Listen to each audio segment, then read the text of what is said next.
Current breakouts, future breakouts, and breakouts that may never happen. That is what we're talking about today on RotoViz Overtime. It's myself, Colm Kelly, joined by Shawn Siegele. We're going to be talking through a number of different topics, the landscape of fantasy football post-NFL Week 9 that I'm looking forward to diving into with Shawn. We obviously had Monday Night Football as well. We're going to talk about that a little bit later in the show. But Shawn, Week 9, we talked about it on a recap. We talked about it before. Lots of buys, lots of quarterback injuries, lots of difficult situations for managers, all the teams, I guess, across the sphere of fantasy football. That is in the back window. We had a couple of teams that came up short this week. But I think talking to you on the Monday recap was quite therapeutic. Felt a lot better after it, feeling more positive as we move here into Tuesday and things are starting to settle down. Looking forward to this discussion. Looking forward to Week 10. Looking forward to starting to talk about potential fantasy championships that won't be too far away. But how are you feeling as we sit here on the 7th of November, 2023? Well, I'm glad yesterday's show was cathartic. I've loved doing these shows since I got back from the travels and the illness.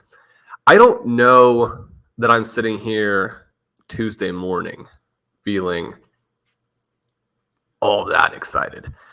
I've had like eight hours of a Tuesday. It's right in Tuesday morning for you with our time difference. It's evening time here, so maybe in 8 hours time, that excitement will be coming through. Yeah, maybe I will feel better. It does take some emotional processing time.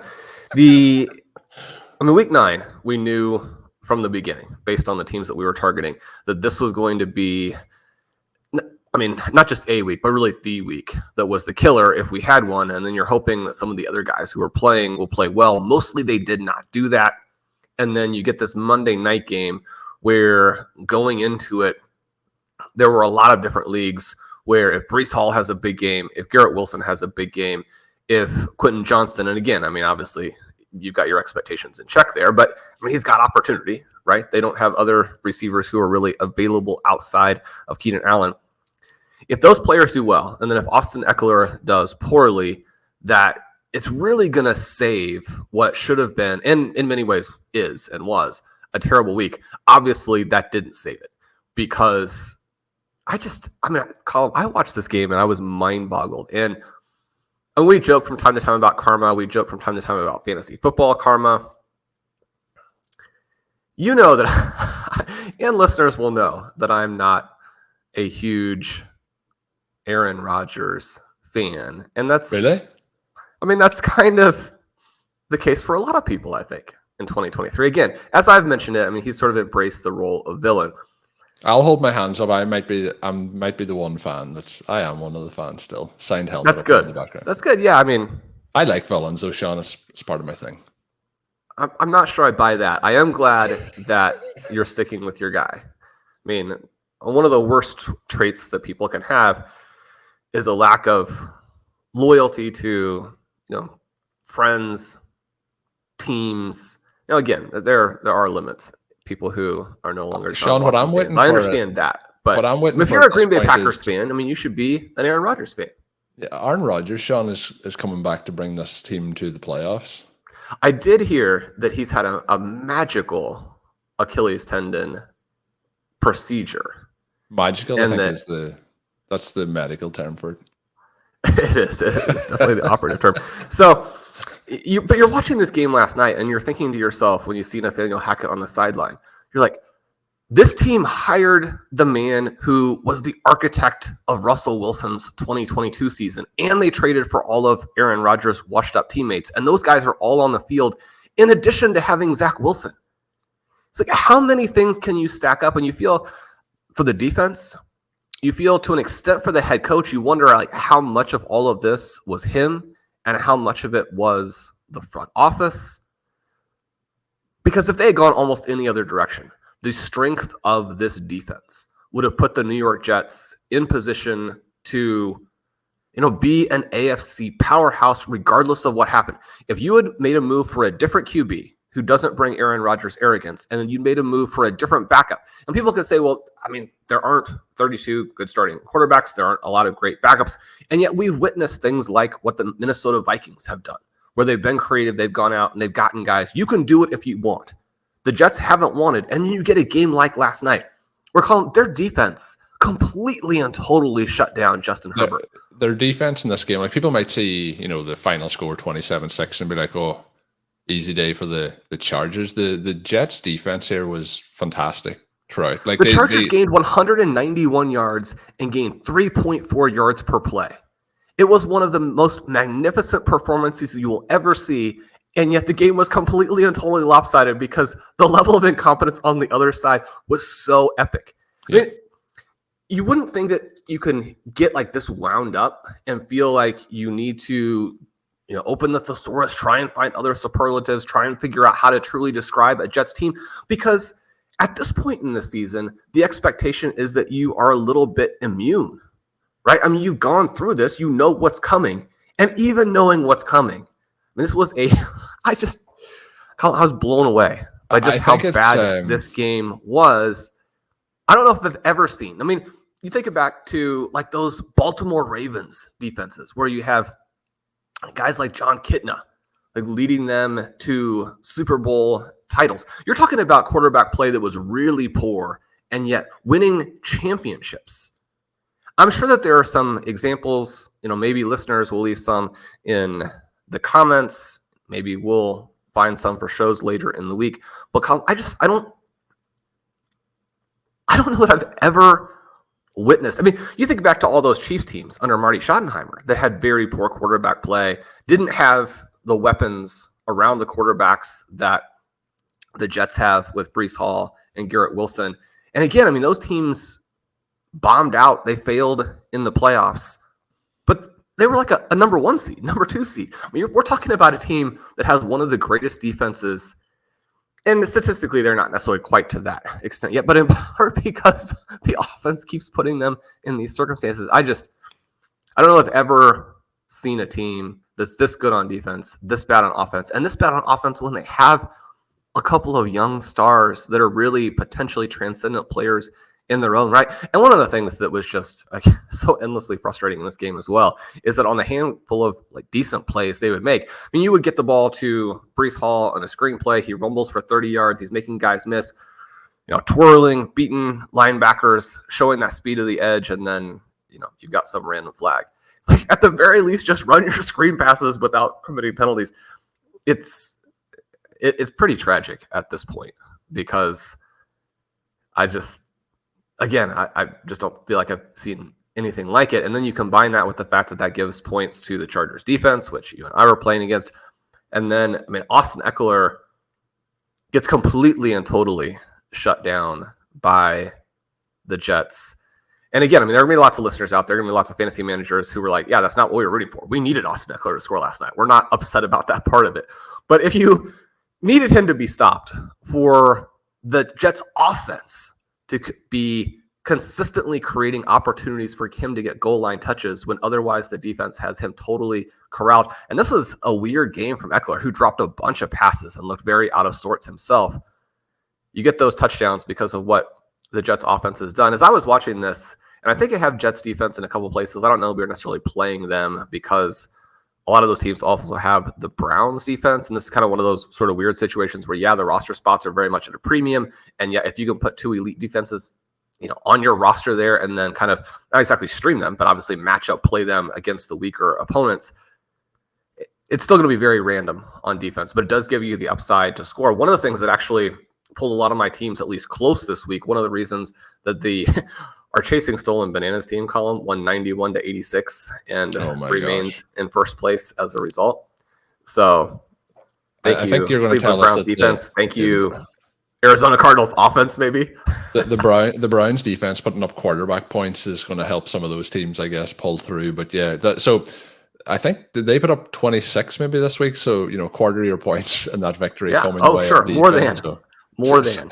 So I think that's one that you'll put in the memory bank as a special one that you were able to get out. But some of this is obviously around Zach Wilson, and Obviously it's been heightened this week with the Vikings making a move to get Dobbs, even though Dobbs wasn't the starter this week, goes ahead, gets the win, has some very impressive plays in that. But, when we look then, even on the Jets roster with Trevor Siemian in there, and we're not going to just get into the entire Jets quarterback conversation, and I joked earlier, like it does seem like there's a potential for Aaron Rodgers to be back over these next couple of weeks, but the Jets also have to think, they're 4-4, they're in that potential playoff for the wild card spots here, and Trevor Siemian is somebody who is not a great quarterback, but if we look over his career and his sample, he has 42 touchdowns, 28 interceptions. We're looking then at somebody like a Zach Wilson, 20 touchdowns, 23 interceptions in his career. Trevor Siemian, unless he's looks really bad in the facility, is bound to offer maybe something that, we know what Zach Wilson is, and it's not getting it done. It's not going to get it done. So I think the Jets really should have been looking at alternative options before the trade deadline, but that is obviously too late, has gone and passed now. But we'll see what happens. And maybe Shawn in-house, they, I don't know about Aaron Rodgers' miracle operation or procedure and think that he will be back a lot sooner than we're expecting. And maybe they thought, well, we'll not trade for something and give up assets to try and get a couple of wins here in the meantime. But this also, the note I want to mention, and this is Keenan Allen.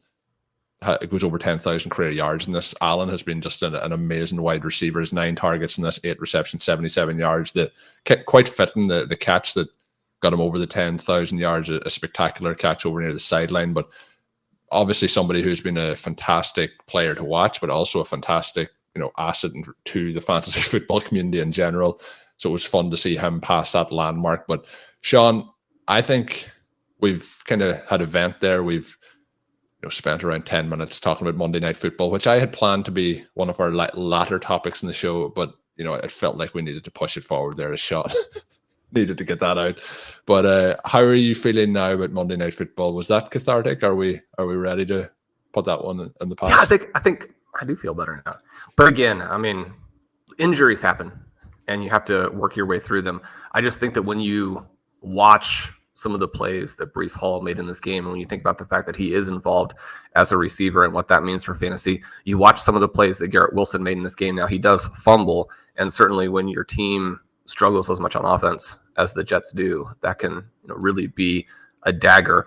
But to see him go 7 for 80 in this game where, Zach Wilson, again, was absolutely atrocious. Now, I say that, Wilson passed the ball 49 times in this game, and one of the issues that we've had with the receivers is that Zach Wilson is not a guy who can be a high volume passer because he is just so limited.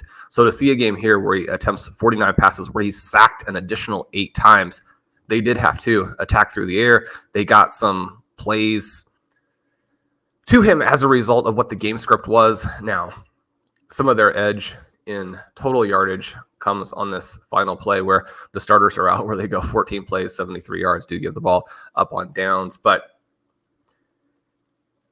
Colm, you've got to keep running Garrett Wilson out there. I think that your notes on him and where he would have deserved to go, if you know that Aaron Rodgers is going to go down in that first game. There was a little stretch there where it looked pretty bad. You pull up the receiving numbers right now for these guys.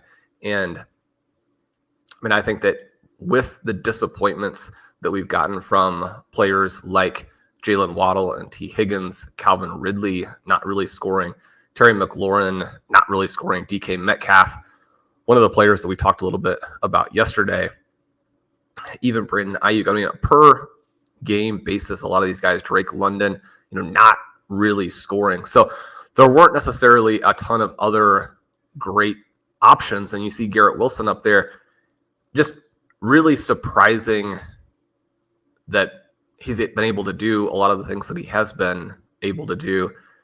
One of the things we were going to talk a little bit about today was the Dynasty rankings in my most recent update. I have him at wide receiver 5 in the middle of the second round in terms of startup value. When you think about Superflex, and nothing that's happened in the interim, this was mid-October, and I'll be doing another one this week. Nothing changes for me there. If anything, I've gotten more excited about Wilson, his competitiveness, his, I wouldn't say speed exactly, but the playmaking ability there on the field when you look at the next players to elevate, you watch what we've gotten from a CeeDee Lamb, and it definitely seems like Garrett Wilson is not just CeeDee Lamb, but a more athletic version, a version who's arrived more quickly. And I think that you basically have a big tier break after those guys, to where you have Lamb. I have A.J. Brown at wide receiver 4. Again, nothing that he's done in the interim would knock him down off of that. Obviously, he's a little bit older than those players, and yet we would expect, based on his career trajectory and just how high the peak is, that even when he comes down off of that, if you don't get a career-altering injury, then he's going to be able to score for multiple more seasons. You hope that he's going to have sort of a tail end of his career that is more similar to some of the things that we're seeing right now from Stephon Diggs, what we had from Devontae Adams until he got mired in this really poor quarterback situation in 2023. After that, you have the Tyreek Hill, Chris Olave, Amon-Ra St. Brown, Jalen Waddle range, and I still had JSN there at wide receiver 10. A lot of people were going to be very skeptical of that, but he's gone on a little bit more of a run. We're going to talk about that here in a moment. Is that the range that you would feel comfortable with Garrett Wilson? I have to say, I'm very skeptical about Aaron Rodgers playing successfully in any way, shape, or form in 2023. I hope that that does happen. That would be a great story. If he doesn't play successfully, would that still be an upgrade on Zach Wilson? I worry about these guys going out there and getting re-injured in a way that really would sort of definitively end his career. And so I think the injury risk is extremely high. Anytime that you have new procedures with sort of different protocols for rehab and recovery, you don't have then the data on what's the recovery like, how long do you really need before you're back to 100%, and then what is the re-injury risk? Now, in many cases, it's going to be hard to tell that anyway, simply because you're going to be dealing with samples that have problems, for one reason or another. But yeah, if he played unsuccessfully, you still have to think that would be a huge upgrade. One of the things that we talked a little bit about with Christian Watson, for example, is that Aaron Rodgers played extremely poorly last year, not just for him, but even for, what you consider to be a solid NFL starter. Now, maybe solid NFL starter is still a very positive label, and in any given year, maybe you only have 15 of those guys. Maybe you have the 4 or 5 stars, and then you have, maybe it's not even 15, maybe you have 6 or 7 solid starters. So saying you played below that level isn't necessarily saying that it was apocalyptically bad, but his numbers were bad. And yet Christian Watson in 2022, a much bigger weapon than in 2023. Now, that's not necessarily all on Jordan Love, for example. Christian Watson has not been healthy. And anytime you're a young player who is not healthy, then you're going to have extreme inconsistency, which is what we've gotten from him. And you're going to have these interludes where you're just out with the injury, your snap counts are low, or again, you're sidelined. And so from that perspective, other things are going on there. But I guess I'm both skeptical that anything like that could happen this year, and yet would absolutely love to see it. Colm, the other name there, and we talked about this as sort of a headline of the Stealing Bananas earlier in this week. You mentioned that we had some comments on YouTube about how CeeDee Lamb is definitely not in the Justin Jefferson category. I don't disagree with that. Justin Jefferson and what he has done has been truly extraordinary. And yet I do think it's possible to miss just how quickly CeeDee Lamb, and how convincingly and completely that CeeDee Lamb is coming on in 2023. In my rankings, I had Jefferson middle of the first, Jamar Chase top of the first, in part there because even in Dynasty, the impact that you're expecting to get in this season matters. And so if you have Justin Jefferson injured and out, you have quarterback situations now with Joshua Dobbs, and you have those things limiting the 2023 production, and you have Jamar Chase out there with now a rampaging Joe Burrow who looks all the way back. That's the reason for that. I would expect that we're going to have a moment here in the next 12 months. Justin Jefferson was up to number 1 overall, not number 1 wide receiver, but the number 1 overall player before he went on IR with that hamstring injury. I wouldn't be surprised if in my rankings, and again, this is Superflex, if Jefferson and Chase are 1-2 at some point this offseason. Jalen Hurts is the number one right now. I don't think many people are going to argue too strongly with that. But CeeDee Lamb climbing up, Garrett Wilson potentially climbing up. Where are you on Lamb when you contrast him with, say, Jamar Chase, for example? Maybe that's an easier one for listeners because Chase, not quite to the level of a Justin Jefferson.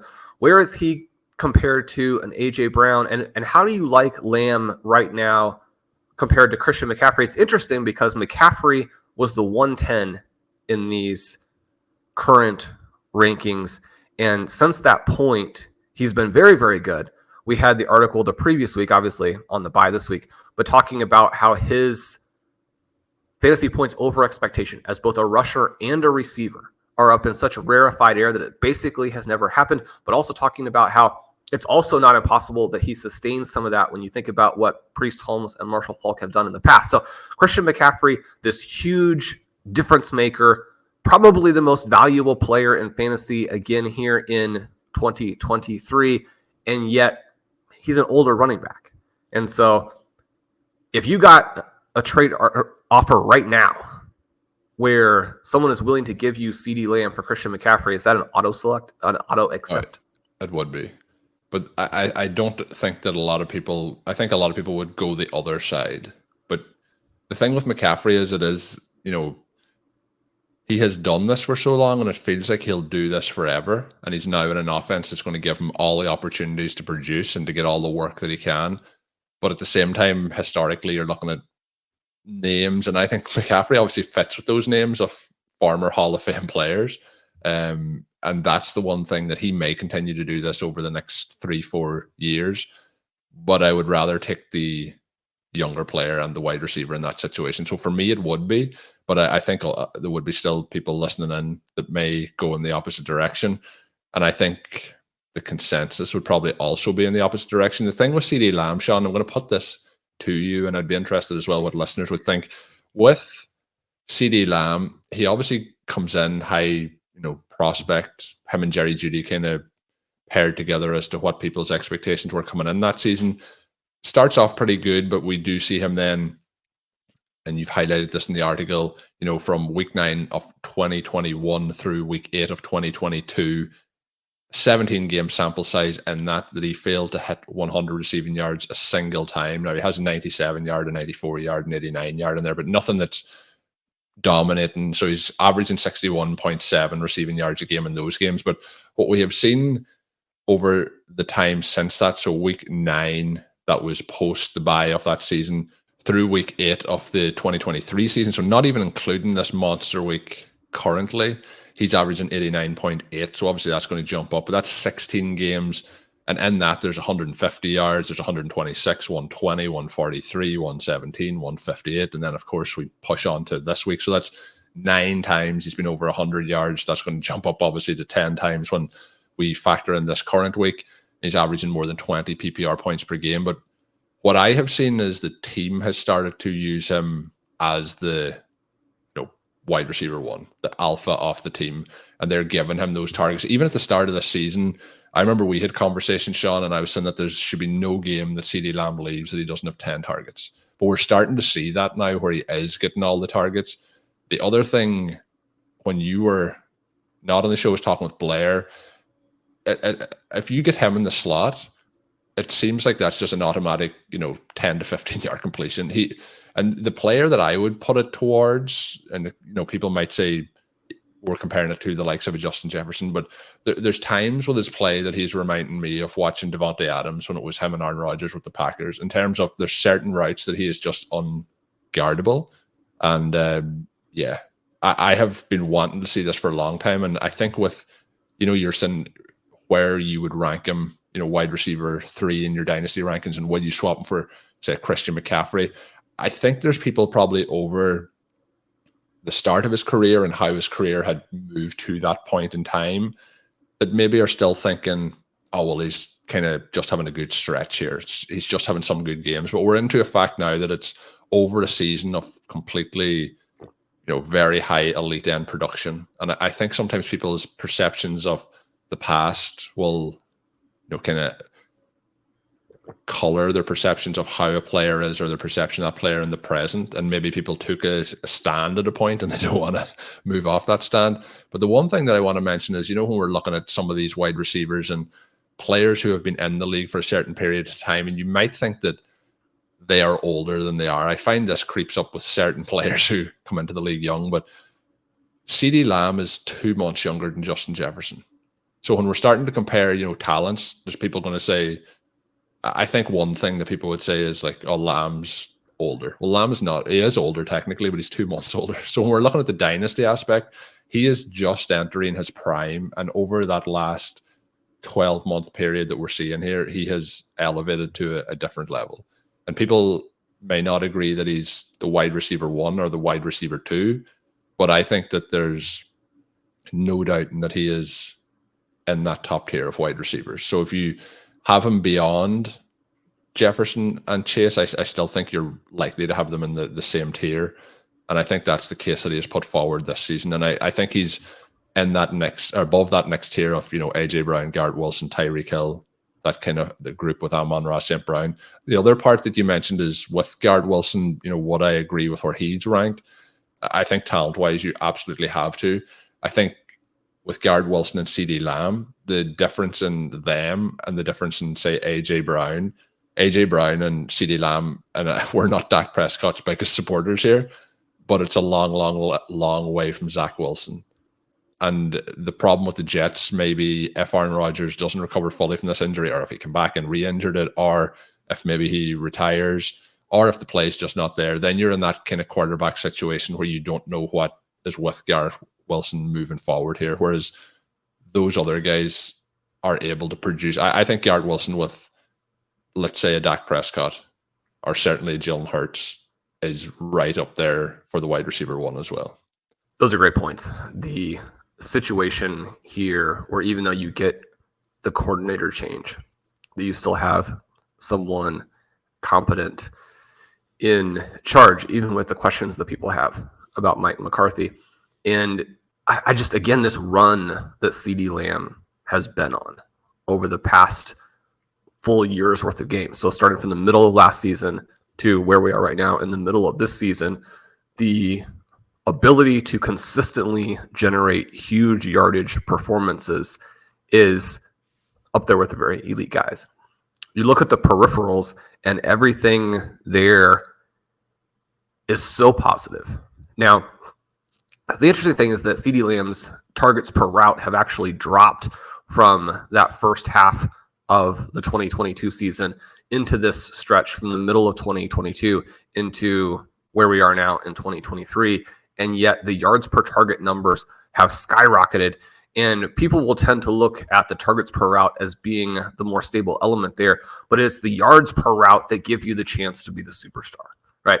It's the yards per target, I should say, that give you the chance to be that superstar. So when you look at the guys who he would need to be competing against for this type of crown, and you look at those guys from last season, you're going to be seeing players like Tyreek Hill, AJ Brown, Justin Jefferson above 10 yards per target. CeeDee Lamb last season down 8.7, this year above 11, right? So again, we're talking about the efficiency along with the target generation that gets you up into that ultra elite range, right? Right now you have Tyreek Hill not only generating targets at a really high rate, but the yards per target number at 11.5, right? So the fact that you have such impressive numbers there is a testament to the talent that you're getting from a Dak Prescott, but more than that, from a CeeDee Lamb. It doesn't mean that he's going to be able to stay up at that level for his entire career, but you have to have stretches where you can do that to be someone like an AJ Brown, to be someone like a Justin Jefferson. And now that we're getting that from Lamb as this target volume continues to jump, and you talk about this most recent game and why it is so meaningful.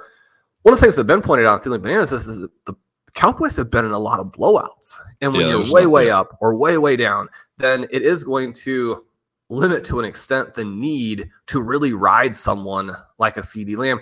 So when you look at here, where he goes way over 200 air yards in this game. It's the second time in his career where he eclipses that threshold.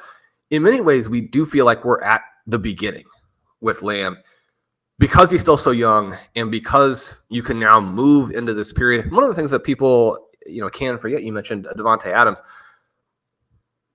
In the most recent 3 to 5 years, the true stars have developed so quickly that we think everyone is going to be immediately what they are. And I mean, I'm not going to say that just because Davante Adams had a little bit of a slow build, that type of thing is going to be usual. One of the things that you would get if you are a longtime subscriber and you follow kind of my first, second, third, fourth, fifth year breakout wide receiver articles is that you do know that the true stars tend to emerge very, very quickly and then score a lot of points over those next handful of years. It's one of the reasons why we're targeting the young superstars. And yet, Lamb, with what he is doing right now, the name that kind of stood out to me is like a DeAndre Hopkins type of player, where now that the target generation is up into this elite range, that the offense is supporting that a little bit more. And DeAndre Hopkins, one of these guys where it wouldn't be accurate to say he's not athletic, but it doesn't flash in quite the same way as a Jamar Chase, for example. There's a smoothness to everything that he does. And one of the things that Ben was talking about the other day as we discussed this element with George Pickens not making the key reception, are just these guys who have such elite body control and get the foot in as though it's second nature, never would have had to think about it. What we're witnessing from Lamb at this point is a smoothness to where his athleticism doesn't necessarily even show because he's operating with such elite body control. The game is so slow for him compared to what he can do. I mean, he's not a guy, and the reason that he wasn't like a top 5 draft pick coming out of college is that the size, speed profile, well, fine, when you put it in the context of his production, was not Julio Jones. It's not Calvin Johnson. It's not a Jamar Chase. And so you do fall a little bit now. Still early first round pick. But what we're witnessing from him now is the ability to transcend kind of that, again, size, speed profile. I love what he's doing. I don't think that he's going to be like, a Calvin Johnson or go through a stretch maybe where he's a Tyreek Hill in terms of what Tyreek Hill's currently doing. But man, he looks awfully, awfully good. I was blown away by the last 2 weeks. Yeah, you mentioned a little bit on Adams there and how his career started, and I hadn't even put it into that context, but the word I was thinking about using was there's a maturity to what he is doing now, and you mentioned how smooth it looks, but you have to remember, like, these guys are young guys. He's 24 years old. I think back to being 24, like, there's a lot of things you have to adapt to and improve your skills. And we talk about, you mentioned it's slowing down. We talk about the game potentially slowing down for quarterbacks, but it feels like CeeDee Lamb is now in his, I won't say comfort zone, but he is in a zone where he knows that he is kind of a master of his craft at the position. And you mentioned you're blown away. I'm extremely impressed. I just want the team to continue to use him that way. You mentioned if the game's a blowout, they don't need to use him as much. So hopefully the Cowboys fans wouldn't want to hear this, but hopefully with some closer Cowboys games where you need to keep pushing it down the field with him. But the other thing is he can do it in so many different areas. We get and this is something I like about AJ Brown a lot. We see this with, like, obviously Justin Jefferson and Chase as well, but he's getting the air yards. He can do it if it is down the field, but he also has the ability to have the yards after the catch. There's just so many ways that he can put up these points and it can be used by the offense. And that stretch on of games, and I remember the frustration that I was having prior to this particular run with Lamb, but a lot of it was down to the frustration with how he was being used. I also think that the team has come around on what they need to do and how they need to use him. You mentioned, the routes that he's getting targeted on, for example, but I think he's getting targeted now much more specifically in situations that he is going to win and be able to put up yards for their team and points for our fantasy teams. I know they don't care about our fantasy football roster, Shawn, but excited to see what happens here with CeeDee Lamb moving forward. 2 other things, Shawn, you mentioned in the article that I think that we should highlight, because we have talked about it a little bit. We talked about a trade I did a while back where I traded for Rhamondre Stevenson. You mentioned on Stealing Bananas last week that, you a little bit on the periphery that it could just be around the time we maybe, it kind of felt like for both of us, it was like, we're either going to see it pick up or it's the end of the road. It's one of the two. We're at a crossroads here as to what's going to happen, but it felt a little bit like he was ready to potentially have some big games. Now, it was one huge play that really boosted his performance this week, but it feels like if he can start to gain full control of that backfield with Elliott in there, that we could see a strong run down the stretch as games continue to improve for him and him being involved in the passing game. And the other thing that I wanted to mention was with JSN. We did mention this on our recap, but something we didn't mention is you've highlighted in the article the Seattle Seahawks in terms of matchups moving forward here. The strength of schedule app showing, they pretty much have the best run here moving forward. So that is, for me, might be the start of the end of the JSN potential buying window if people are out there that are potentially interested in doing that. Interesting as well, Shawn, just to mention on that Dallas and San Francisco are basically in a tie for second in that. So that bears well for those San Francisco wide receivers and also for CeeDee Lamb. So too late to buy CeeDee Lamb, I think. The window's long closed. But any of those that you want to dive into further? Well, we talked about how week 9 was such a key week for us, trying to get through that, trying to get a win. We didn't accomplish it. And yet our roster now, Colm, I think is really interesting. I know some listeners won't be as interested. We do also, though, get a lot of questions about how are the teams doing? How are they constructed? Do you like the way that they look? Are they poised to do what you talk about all off season of rising down the stretch and having a chance to win a tournament? You look at where we are here with the running backs, where we have Travis Etienne, Rhamondre Stevenson, and Javonte Williams. And so now we have this optionality of Stevenson or Williams, both of those guys starting to emerge. I don't know that we're going to necessarily get either player quite to the level that we were hoping in the preseason, but to have 2 shots at it is nice. And to have 2 of those 3 guys with the buys in the rear view now, that we also really enjoy. The first 2 picks were Amon-Ra St. Brown and CeeDee Lamb. We've talked a lot about Lamb, but St. Brown averaging 20 points per game. I mean, he's doing what we need. That 1-2 punch at the turn. And this season, again, one of the cool things about drafting in 2023 was that you had your shot at some guys there. You had your choices. Garrett Wilson, obviously one of the players we drafted a lot. Didn't have him on this team. That has worked out well considering what's happened.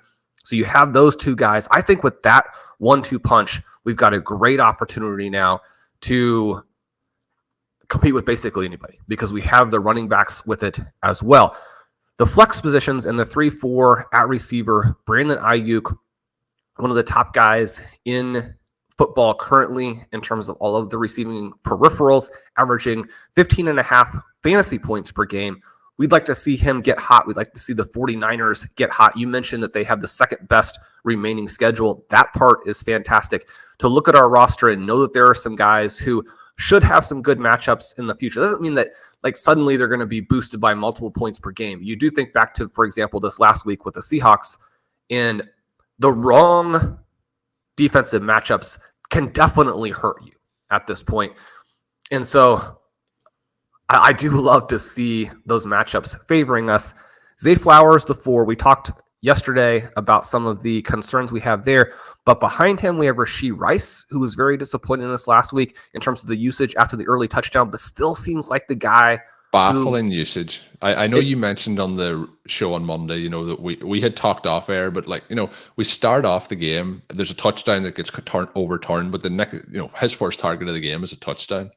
His second target of the game is a 3rd down conversion that is a really difficult catch that he does a really good job of doing. And then they just did not use him for the entire rest of the game, which was, I find, baffling. I'm very, very bullish on Rice moving forward. But I thought that the way that game started, we were into a situation where this is the true breakout. They are, he's the wide receiver 1 moving forward on this roster. But then they did what they've continued to do over the most of the season, is they put targets to 10 to 14 people, which we don't really need to see. The internal evaluation for the Kansas City Chiefs as they go into this Week 10 bye will be interesting. I've just agreed with a lot of the decisions that they've made. I'm sure that they would like to see Rice validate their decision to use the pick on him. Obviously, they've made a lot of really poor selections at the offensive skill positions. In some ways, I think you're almost seeing the Chiefs push back against this idea that they have to prove anything. They're like, we're the defending Super Bowl champions. We're in the AFC Championship game every year. We don't have to prove our picks to you. We're fine with this. And yet, obviously, it's going to help them if they emerge. But the real guy there, who I expect to be the clear starter over Zay Flowers, at the very least, when we get to the fantasy playoffs, is Jaxon Smith Njigba. We talk about him quite a bit, but I think it's incumbent upon us to continue discussing him since we recommended him so highly. You don't want to let that just sort of vanish and be like, no big deal. We spent a bunch of picks on him. Listeners spent a bunch of picks. We're going to ignore what he's doing. But I also think the one reason I think it's like there's been a lot to watch with JSN this year in terms of some of the usage, the underlying metrics, some of the struggles. But maybe he's going to be the case study for, as we have talked about him throughout the season from this point forward. I think that's the point you're going to make. This is why with rookies, sometimes it is a case of you do draft them and you have to hold them through the season. And then as the season goes along, that breakout does happen. And I interrupted your point, but I assume that's what you're about to say. Well, one of the things I did talk a lot about in the offseason was that it's easy to forget just how good or how productive the Cowboys wide receivers were when they drafted CeeDee Lamb, and that Amari Cooper was an established star at that point, that Michael Gallup was much better than people tend to think about now. This was pre-serious injury. And so you've got multiple guys who in many ways compare to what we have with DK Metcalf and Tyler Lockett. And yet over the second half of that season, it was basically a dead heat between Amari Cooper and CeeDee Lamb. I think Lamb edged him by, less than a fantasy point, maybe something to that effect. It only really matters if the passing game overall is effective enough. And I think that is the part that maybe surprises me the most. I am surprised that JSN hasn't been more involved. I'm surprised that they drafted him and haven't built an offense around making teams defend all three of these receivers. And still one of the issues that I think we're seeing with Seattle is that they're putting those three guys out there, but they're not really then running them in routes and in route concepts that force the defense into a lot of stress. And until we get that, you're probably not going to see the eruption that we're hoping for. But right now, we have a situation where DK Metcalf averaging 12.2 points per game. That is well below what you would have needed to draft him where he did. He was a must-avoid pick for us. That part of it, at least, if it. In the article, I described it as being kind of half right, but on the half that is less valuable to fantasy managers, because the players you recommend are more important than the players that you fade. And so JSN there at 8.5, Tyler Lockett there at 12.3. I mean, JSN has to really take off now to make this pick work for us at all. It is one of the reasons why we're trying to build depth at the receiver position, because you are going to have some injuries and you're going to have some misses. You want the misses to be guys like maybe a Jahan Dotson, who does still take off at some point. You've got to be able to weather that storm. With JSN here, over the last 3 weeks, he leads the Seahawks in points with 41 and receiving yards, 162, 2 touchdowns.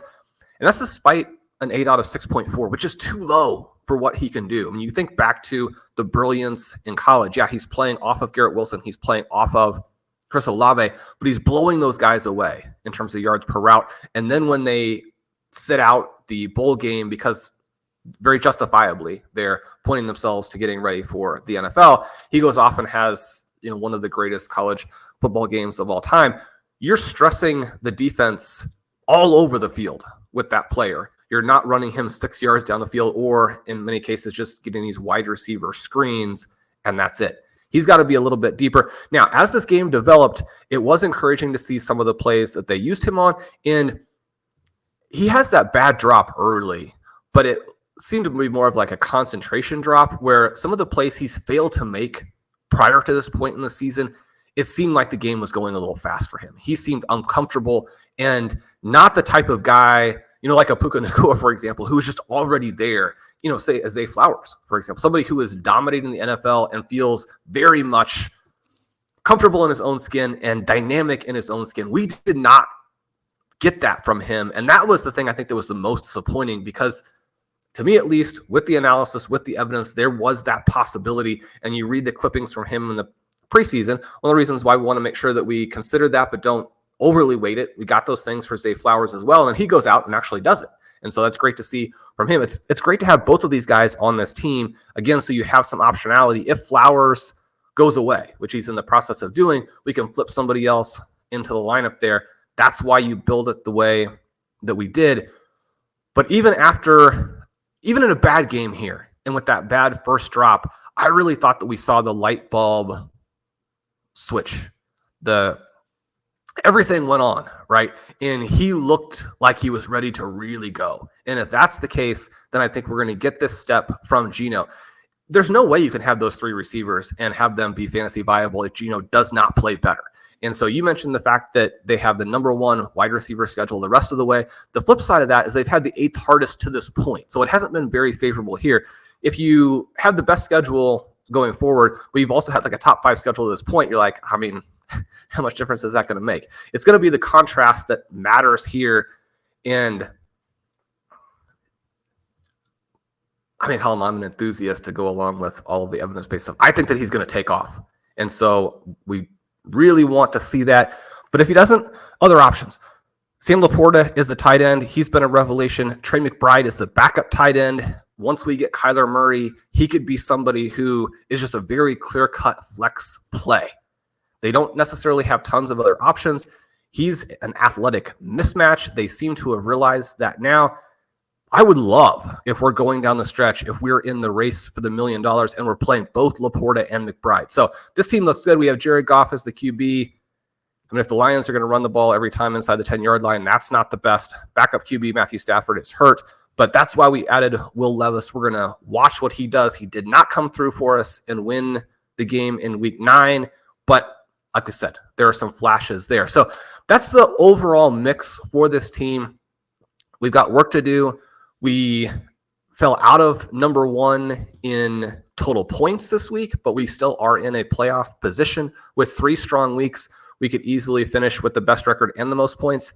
Yep. We also are in a position where we could fall out entirely.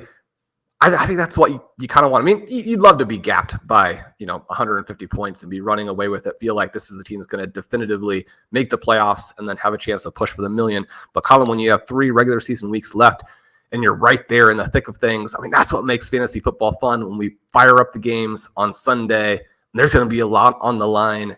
I'm excited for week 10. I'm excited for this team. I'm excited for the teams the listeners have put together too. The teams I've drafted with a lot of the different listeners, the writers at RotoViz, so many fun teams there. I really do feel like the enthusiasm for 2023 has been percolating and is now ready to explode.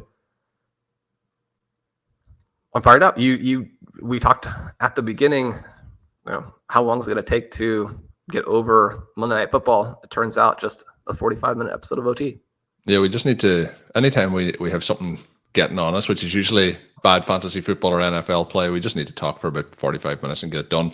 Something, Shawn, that, when the listeners ask about how teams are doing, that team that you're talking about is an FFPC Main Event team. And you mentioned, in terms of record, it's a really interesting league so far. There's 2 teams with 6 wins, and then there's, I think, 5 teams with 5 wins. So it's really condensed. So there's a lot of ways, and there's a lot of teams still in the mix from a win-loss record. We're in second place in points. For people who aren't aware, the top 2 records and the top 2 points advance to the playoffs. So then you move into the, as Shawn mentioned, the race for the big cash at the end of it. But with that team, Shawn, it might be something we do as our Friday edition of the show. People asking for how the teams are going. I think something that could be very interesting, because we talk about it in the off season, is pretty much the week 10 draft strategy. Something that I've always taken from Shawn is building teams that are strong at this point of the year. But if you think about it now, the draft board that we're after talking about, that team, for example, where those players would go if we did a redraft off this right now, I think that this team that we have would be set up as strong, if not stronger, than any of the teams in this league. That may not come to fruition over these next 3, 4, 5 weeks, but that would be what I believe would be the case. And you mentioned, Laporta, tight end 13 at draft time.